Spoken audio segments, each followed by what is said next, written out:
इस प्रतियोगिता को सफल बनाने में अपना बहुत ही शानदार, बहुत ही अच्छा सहयोग देने वाले हमारे भामाशाह, जो आज हमारे आकर्षण का भी मुख्य केंद्र है। आपकी वजह से ही ये आयोजन इतना सफल हुआ। तो सभी भामाशाह, प्रबुद्ध नागरिक और प्यारे खिलाड़ी, आप सभी को सादर नमस्कार। सबसे पहले तो इस खेलकूद प्रतियोगिता में मैंने आते ही सबसे पहले पूछा कि कितने खिलाड़ियों ने भाग लिया, क्योंकि हमारा उद्देश्य है कि पार्टिसिपेशन कितना रहा। तो 14 विद्यालयों के 365 खिलाड़ियों ने भाग लिया। इसके लिए मैं साधुवाद देना चाहूंगी उन विद्यालयों के संस्था प्रधान, उनके साथ आने वाले, कई जगह शारीरिक शिक्षक नहीं है, उनके साथ जो प्रभारी आए हैं, जो शारीरिक शिक्षक आए हैं, जिन्होंने मौका दिया इन बच्चों को आगे बढ़ने का, इनको खेलने का अवसर प्रदान किया, इनको तैयारी करवाई, उनको साथ लेकर आए, उनको बहुत बहुत साधुवाद। इसके साथ ही इस 2 दिवसीय जो क्लस्टर प्रतियोगिता थी, इसमें उत्कृष्ट प्रदर्शन करने वाले खिलाड़ी, जिन्होंने बहुत ही शानदार प्रदर्शन करके मेडल और ट्रॉफी को प्राप्त किया, अच्छा प्रदर्शन किया, उन सभी खिलाड़ियों को बहुत बहुत शुभकामनाएं, शुभ आशीर्वाद, मैं आपके उज्जवल भविष्य की कामना करती हूँ। इसके साथ ही खेल में केवल 2 ही पक्ष होते हैं, हारते हैं या सीखते हैं। जीतते हैं या सीखते हैं। हार जीत नहीं होती, जीतते हैं या सीखते हैं। या तो जीत गए या हमने उससे कुछ सीखा। तो जीतने वाले खिलाड़ियों ने बहुत ही अच्छी तरीके से तैयारी की, उनके प्रभारियों ने एक योजना बनाकर सही दिशा में उनकी तैयारी की और बच्चों ने अच्छा प्रदर्शन किया और आज प्रथम स्थान प्राप्त किया। उसके लिए उनको बहुत बहुत साधुवाद, प्रभारियों को और बच्चों को शुभकामनाएं। साथ ही जो बच्चे अच्छा प्रदर्शन तो किया लेकिन जीत हासिल नहीं कर पाए, उन बच्चों ने भी बहुत कुछ सीखा है, हारे नहीं, बहुत कुछ सीखा है। और हम वो बच्चे अपनी कमियों का थोड़ा मूल्यांकन करें कि वो बच्चा जो जीता है उसने आगे कैसी तैयारी की, कैसा प्रदर्शन किया और मुझे आगे कैसा प्रदर्शन करना है, वो भी भविष्य के लिए और अच्छी तैयारी करें उनको भी। क्योंकि खेल मैदान पे खेलना ही, खेल मैदान में उतरना और अच्छी तरह से अच्छा ये खेल प्रदर्शन करना, ये भी अपने आप में जीत ही है। तो उन विद्यार्थियों को, उन खिलाड़ियों को आगे और अच्छा खेलने के लिए मैं उनको प्रेरित करना चाहूंगी कि भविष्य में और अच्छा प्रदर्शन करें। इसके साथ ही मैं, हमारे जो शारीरिक शिक्षक हैं यहाँ, वो निसंदेह पीओ परिक्षेत्र में हमारे 4 जो पीओ हैं, आपके बड़गांव, रामपुरा, धामसीन और बामनवाड़ा, इन 4 पीओज ने बहुत ही, सभी ने अपनी विद्यालय का पार्टिसिपेशन यहाँ पे किया है। लेकिन मैं विशेष अपील करना चाहूंगी शारीरिक शिक्षकों से कि अपने इन बच्चों को शुरुआत से ही तैयार करा जाए। आप बड़े जो बच्चे, जो खिलाड़ी हमारे राष्ट्रीय और अंतर्राष्ट्रीय स्तर पर खेल रहे हैं, जो ओलंपिक में अपना स्थान बना रहे हैं, उनका भी इतिहास उठा के देखोगे तो उन्हें भी उनके प्राथमिक विद्यालय में ये खेल कूद का जो सपना उन्होंने संजोया, उनको थोड़ा आगे बढ़ाया, उनमें उनका प्राथमिक विद्यालय का बहुत बड़ा योगदान रहा। चाहे वो शारीरिक शिक्षक है, चाहे उनका संस्था प्रधान है, चाहे वो कोई प्रभारी है, जिसने भी उसको आगे बढ़ाया, उनका बहुत बड़ा महत्व, बहुत बड़ा रोल रहा उनकी लाइफ में। और ऐसे बच्चे आगे चल के इस कैरियर, जो बच्चे खेल में अपना करियर बनाना चाहते हैं, उनको तलाशे।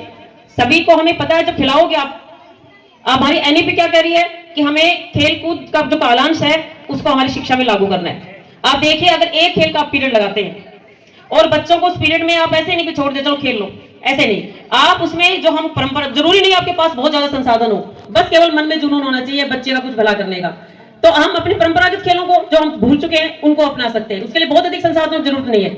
और कुछ एआई के माध्यम से हम नए खेल भी हम खोज सकते हैं कि ग्रुप के माध्यम से बच्चों का मानसिक विकास भी हो, शारीरिक विकास भी, ऐसे खेल का चयन करके उस एक कालांश में पढ़ाएंगे और बच्चों को कहेंगे बेटा जल्दी जल्दी आपको पढ़ना है, फिर उस पीरियड में हम खेल खिलाएंगे, तो बच्चा पढ़ने में भी उसके बहुत अच्छा सुधार होगा, बहुत ही अच्छा प्रदर्शन होगा उसका पढ़ने में भी, क्योंकि उसको इंतजार उस खेल के पीरियड का। तो इस तरह से हम बच्चों को मोटिवेशन से बहुत कुछ सिखा सकते। पहले hard work is the key to success था, उसके स्थान पे motivation is the key to success. बच्चे को संवेदनशीलता के साथ, बच्चे के मन को छू के, बच्चे को प्रेरित करके हम आगे बढ़ा सकते हैं। हमें उसको, बच्चे को सपने दिखाने पड़ेंगे, छोटे से बच्चे को ही, कि आगे आप देखो, उनको खिलाड़ियों के भी दिखाने पड़ेंगे, ऐसे बच्चे वो ऐसे खेलते थे, ऐसे आगे बढ़े। और जरूरी नहीं बच्चा जो खेल में प्रदर्शन के लिए, हम उनको सर्वांगीण विकास के लिए, अगर उसको अच्छा है कि उसको डॉक्टर इंजीनियर की लाइन में बनाना है, टीचिंग की लाइन में जाना है, दूसरी लाइन में जाना है, लेकिन खेल से उसका वैसे भी सर्वांगीण विकास होगा। मानसिक रूप से मजबूत पॉजिटिव हेल्थ लेके चलता है। हेल्थ का मतलब पॉजिटिव हेल्थ, फिजिकली तो हेल्थी आपका होना जरूरी है, आप मानसिक रूप से भी आपका स्वस्थ होना जरूरी है। और जो बच्चे मानसिक रूप से स्वस्थ है वो कभी डिप्रेशन में नहीं आते, कभी निराश नहीं होते, कई बार सफलता नहीं मिलती तो भी निराश नहीं होते, पूरे जुनून के साथ अगले कदम की ओर बढ़ते हैं। आप देखते हो कई बच्चे बीच में ऐसे सुसाइड कर लेते हैं, तो बच्चे क्या मानसिक रूप से कमजोर, तो क्योंकि एक बार किसी कंपटीशन में आपका सिलेक्शन नहीं हुआ, तो ये मतलब नहीं है कि आप जीवन को ही आप मतलब इतना आपने वो बना लिया कि आप अपना जीवन ही त्यागने का फैसला ले लेते हैं, तो कहीं ना कहीं वो बच्चे मानसिक रूप से कमजोर है। तो हमें अपने बच्चों को मानसिक रूप से मजबूत बनाना है। और इसके साथ ही 3 से 9 साल की जो पीरियड है उसमें बच्चे के लिए आप जो चाहे वो करवा सकते हैं, बस आपका शिक्षक कैसा है। आप लोग हम हमारे शिक्षक यहाँ विराजमान है, आपको अच्छे शिक्षक मिले तो आज आप यहाँ पहुंचे। हमें भी कोई बच्चा याद करे कि वो शिक्षक ने पढ़ाया और हम यहाँ पहुंचे। एक मैं स्कूल में गई तो टीचर ने कहा कि हमारे टाइम के हम मैडम वहां से बीएसटीसी की थी और सारे के सारे हमारे टीचर लग गए। तो मुझे बहुत अच्छा लगा कि भाई आपके टाइम के उस समय पढ़ाओ, पूरा बैच लग गया। लेकिन मैंने कहा आप भी तो ऐसे बनो कि याद करें कि वो टीचर आए थे, हमारे बैच के सारे बच्चे लग गए। तो हमें वो शिक्षक बनना है। और प्राथमिक शिक्षा जो है, प्राइमरी क्लासेज है, ये सबसे ज्यादा महत्वपूर्ण है, इसको हम विशेष महत्व दें। इसके साथ ही मैं कहना चाहूंगी कि आज राजकीय विद्यालयों का जो शिक्षण परिदृश्य बदल रहा है और हम सर्वांगीण विकास को लेकर चलते हैं। बच्चों की पढ़ाई के साथ साथ आप देख रहे हो कि नौकरियों में भी चयन हो रहे हैं। अभी जोड़वा से मेरे को बुलाया था, वहां पे एक माँ बेटी सम्मेलन था और यहाँ आपके मैं गांव वाले बैठे हैं यहाँ पे भामाशाह, उनको बताना चाहूंगी कि वहां बहुत बड़ी, कुछ दिन पहले, ये 10-15 दिन पहले की बात है, बहुत बड़ी संख्या में ग्रामवासी वहां पे उपस्थित थे। बहुत अच्छा लगा। माँ बेटी सम्मेलन बताया तो बहुत सारी माएँ उपस्थित थी। तो मुझे सबसे अच्छा तो इतना लगा, इतनी बड़ी संख्या में जब गांव विद्यालय में आता है तो ये संकेत है कि उस गांव का निश्चित रूप से बहुत विकास होगा। उन्होंने क्या कार्यक्रम था कि जो बच्चों का एएनएम में जीएनएम में सिलेक्शन हुआ था उन बच्चों को वहां सम्मानित किया। अब उनको सम्मानित कर रहे हैं, यहाँ बैठे बच्चे देख रहे हैं। हमें वही तो करना है, इन बच्चों को सपने दिखाना है। उन्हें इन बच्चों को जानकारी नहीं है, हमें इनकी पहचान करने की विशेषता क्या, खेल की विशेषता है क्या।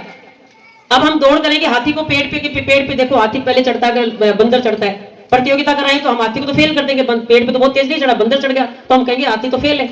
ऐसा नहीं है, उसकी विशेषता क्या है ये देख के हमें काम करवाना। तो हमें खिलाड़ी है तो उसकी वो विशेषता पहचाननी है, पढ़ाई में इंटेलिजेंट है तो वो पहचानना है। बच्चे को शुरू से सपने भी दिखाने हैं कि बेटा ऐसे ऐसे आप पढ़ोगे तो आपको ऐसे नौकरियां मिलेंगी। और पुनः मेरी अपील है हमारे शिक्षक वृंद से, हमारे शिक्षक जो भाई बहन बैठे हैं ये भी अपने विद्यालयों में भी जाके अपने इस संवेदनशीलता का परिचय देके बच्चों के मन से जुड़े बच्चों के साथ और इनको आगे प्रेरित करें और इनके उज्जवल भविष्य में इनको आत्मनिर्भर बनाने की ओर बढ़े।